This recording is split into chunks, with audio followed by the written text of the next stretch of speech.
ini saya ingin mengucapkan innalillahi wa inna ilaihi roji'un, turut berduka cita untuk kepada para korban, khususnya untuk para keluarga korban, dan duka juga untuk sepak bola Indonesia. Saya turut berbelasungkawa, turut bersedih atas kejadian atau musibah yang terjadi di Stadion Kanjuruhan setelah laga derby Arema melawan Persebaya, teman-teman. Betulnya saya cukup sedih, cukup miris melihat berita yang terjadi belakangan ini. Sudah banyak mungkin konten kreator, media yang sudah membahas ini, tapi juga saya rasanya ingin sekali membahas ini dari sudut pandang saya.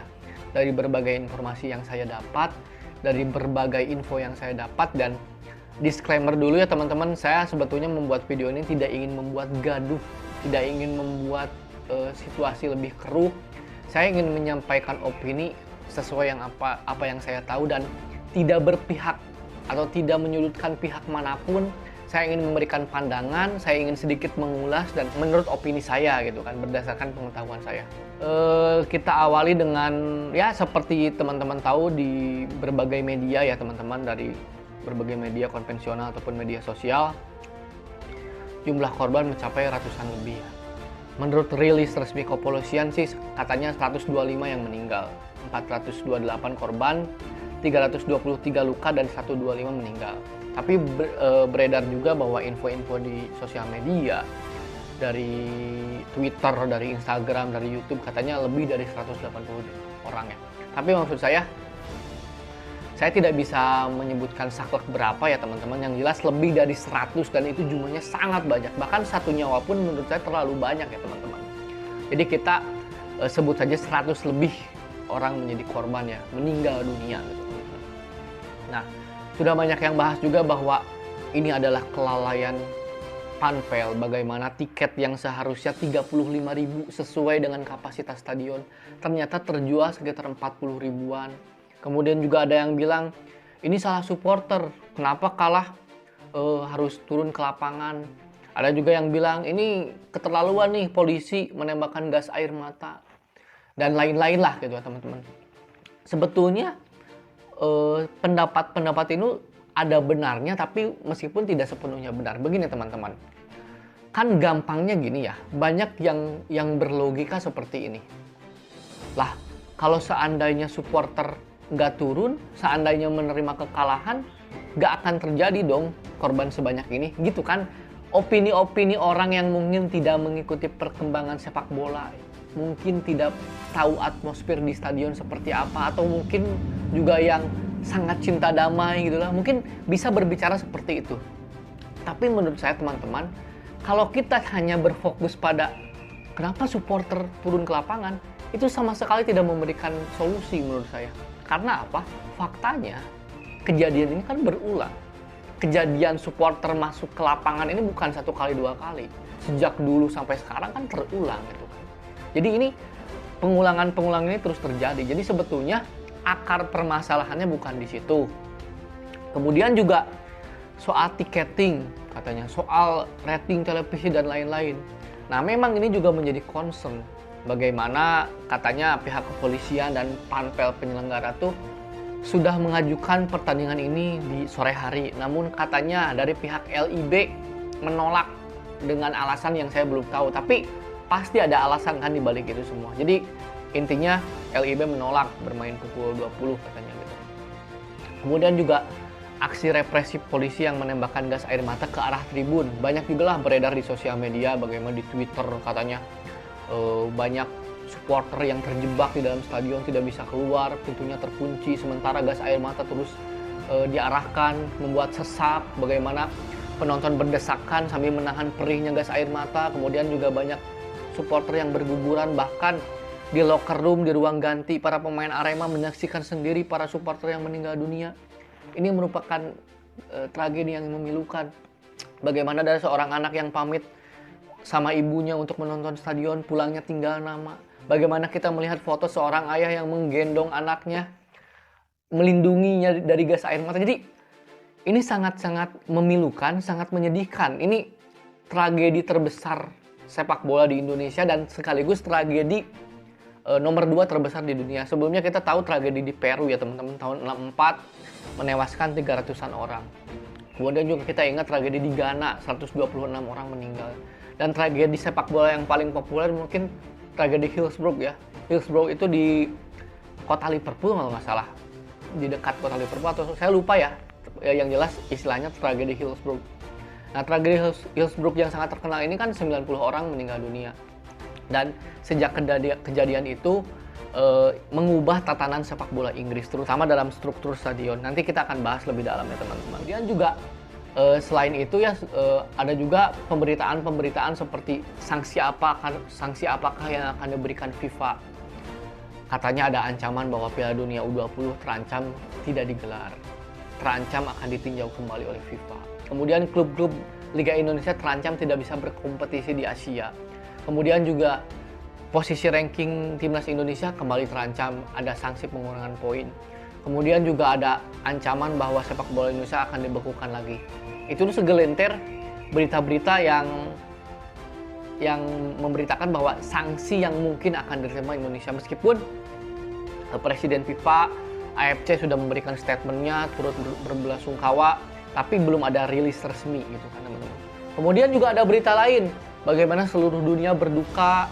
La Liga kemarin pertandingan antara Espanyol melawan Valencia, kemudian Real Madrid melawan Osasuna melakukan satu menit mengheningkan cipta untuk tragedi Kanjuruhan. Kemudian juga Liga Inggris juga berduka. Klub-klub Liga Inggris papan atas, MU, Liverpool, Chelsea juga melakukan belasungkawa, memberikan ucapan. Pemain-pemain kelas dunia juga sama. Jadi sebetulnya berita ini sudah menginternasional. Indonesia disorot dunia lah, diserut oleh seluruh media di dunia teman-teman. Jadi sungguh sangat menyedihkan kita go internasional melalui jalur tragedi ya teman-teman. Jadi ini bukan sesuatu yang membanggakan sama sekali teman-teman. Apalagi hati keluarga para korban, bagaimana perasaannya teman-teman. Nah itulah sederet berita-berita yang beredar di lini massa, beredar di media lokal maupun internasional. Tapi poin utama yang saya akan bahas bukan itu. Itu mungkin sekedar info yang ada di media. Tapi saya ingin membahas apa sih akar masalahnya gitu teman-teman. Kira-kira apa sih akar masalah yang terjadi? Menurut saya yang terjadi di Kanjuruhan ini seperti membuka kotak Pandora. Kotak Pandora yang selama ini tertutup dan kemudian meluap-luap. Kotak Pandora. Jadi artinya selama ini sistem-sistem yang ada di sepak bola Indonesia ini bermasalah. Seperti membuka kotak Pandora ya. Seperti sistem tiketing, sistem pengamanan pertandingan sepak bola, bagaimana. Kemudian juga bagaimana kedewasaan para supporter. Itu yang akan saya sedikit bahas ya teman-teman. Yang pertama, sekarang tadi soal supporter yang masuk ke lapangan, kedewasaan sepak bola. Tadi saya bilang, kalau cuma nyalahin supporter, ya kalau supporter gak turun, gak akan terjadi. Itu sama sekali tidak membuat efek jera. Tidak ada solusinya loh kalau cuma menyalahkan supporter, teman-teman. Ingat, berapa kali sih tim-tim disanksi tanpa penonton? Berapa kali sih tim-tim yang karena ulah supporternya dikurangi poinnya? Berapa kali sih tim-tim yang disanksi laga tanpa penonton? Atau disanksi berupa uang? Apakah membuat efek jera? Tidak. Kejadian ini berulang kembali.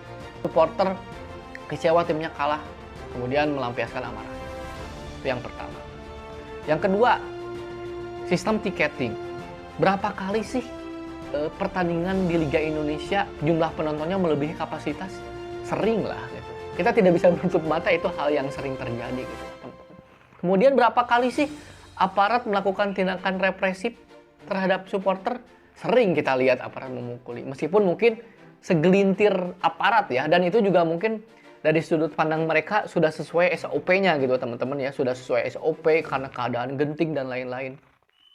Nah, tapi menurut saya harus ada sebuah revolusi terkait sistem yang ada di sepak bola Indonesia. Yang pertama tadi, misalnya soal sistem keamanan ya teman-teman.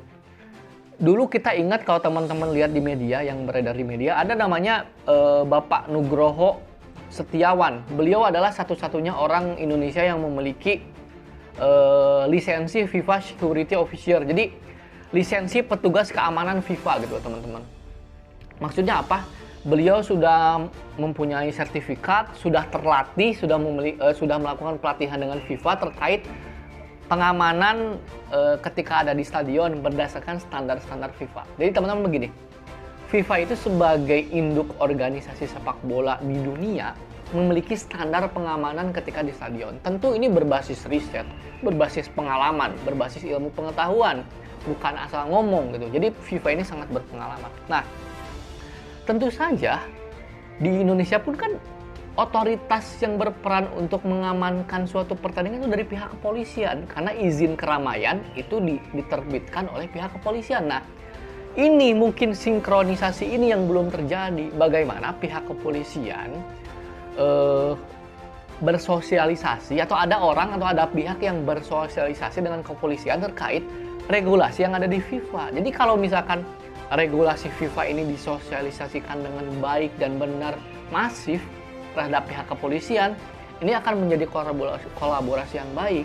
Misal, sistem SOP pengamanan di kepolisian seperti ini, kemudian di FIFA ada seperti ini, itu bisa dirembukan. Misalkan terkait gas air mata, FIFA melarang gas air mata ketika ada suatu pertandingan.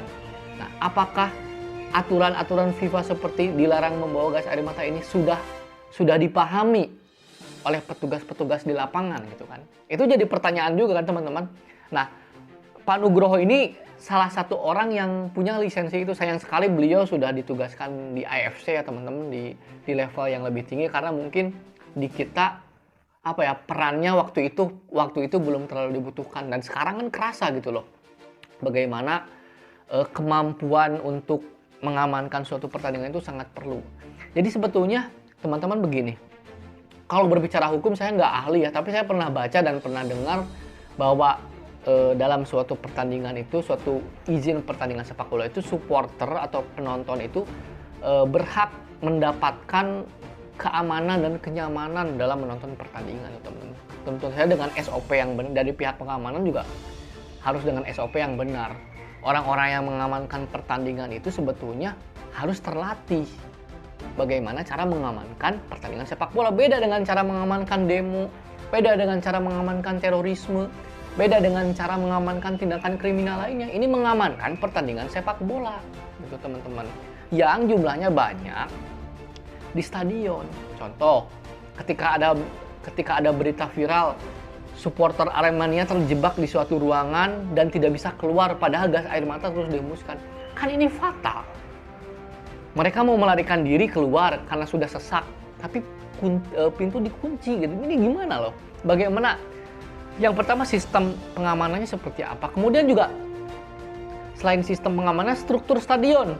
Nah, ini struktur stadion juga bagus. Apakah di Stadion Kanjuruhan ini pintu keluar masuknya itu cuma satu gitu loh? Ini juga jadi pertanyaan. Jadi ini cakupannya melebar ya teman-teman. Kita tidak bisa hanya melihat hanya dari sekedar jumlah korban, yaitu kita prihatin. Tapi kan bagaimana kejadian ini jangan sampai terulang di kemudian hari gitu loh. Struktur stadion. Di luar negeri kita kan nggak pernah ngelihat ada stadion ada pagarnya. Karena apa? Ketika keadaan chaos, wah berabe kan kalau kita harus manjat pagar.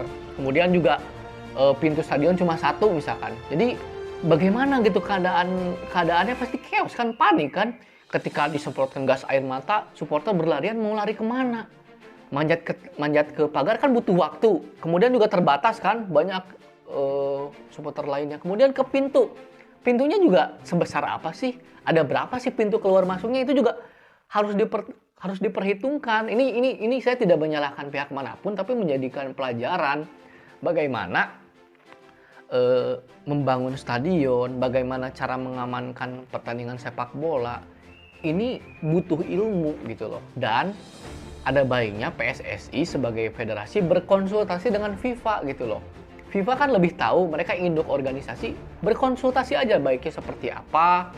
Mungkin kalau ada training, ada penyuluhan, ada sosialisasi tentang pengamanan ini, boleh di-share gitu loh. Jadi harus lebih, jangan sampai ada kejadian ini kita dengan slogan tidak ada sepak bola yang seharga dengan nyawa gitu kan.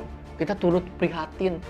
Kalau slogan-slogan cuma slogan itu mah ya slogan itu berlalu, kemudian kita biasa-biasa saja, kompetisi dilanjutkan tanpa ada evaluasi yang menyeluruh, ya sama aja. Jadi jangan cuma slogan, jangan cuma menghentikan liga, jangan cuma sanksi-sanksi normatif seperti denda dan lain-lain, Tapi harus ada evaluasi menyeluruh, evaluasi yang benar-benar menciptakan regulasi terkait pengamanan pertandingan gitu loh, terkait tiketing seperti apa gitu loh. Jadi kejadian seperti ini jangan terulang lagi gitu loh teman-teman. Mungkin Persib sudah melakukan bagaimana sistem tiketing 100% online. Bagaimana di stadion dilakukan 4 ring. Ring 4 misalkan di dekat jalan raya, ring 3, ring 2 sampai ring 1 di area stadion. Jadi supporter ini terfilter, tidak membawa flare, tidak membawa senjata tajam gitu loh. Jadi supporter yang masuk itu yang bertiket. Nah, ini jadi pelajaran bagi semua tim ya teman-teman. Jadi ini kompleks sekali permasalahannya, tidak hanya dari sudut pandang salah supporter, salah pihak. Nah, ini juga harus dipahami, dan bagi aparat juga mungkin lebih memahami bagaimana regulasi yang ada gitu loh teman-teman. Jadi saya sih lebih ke sistemnya ya teman-teman. Karena kalau sistemnya tidak dibenahi ya akan terulang lagi menurut saya. Mungkin itu saja teman-teman yang bisa saya sampaikan.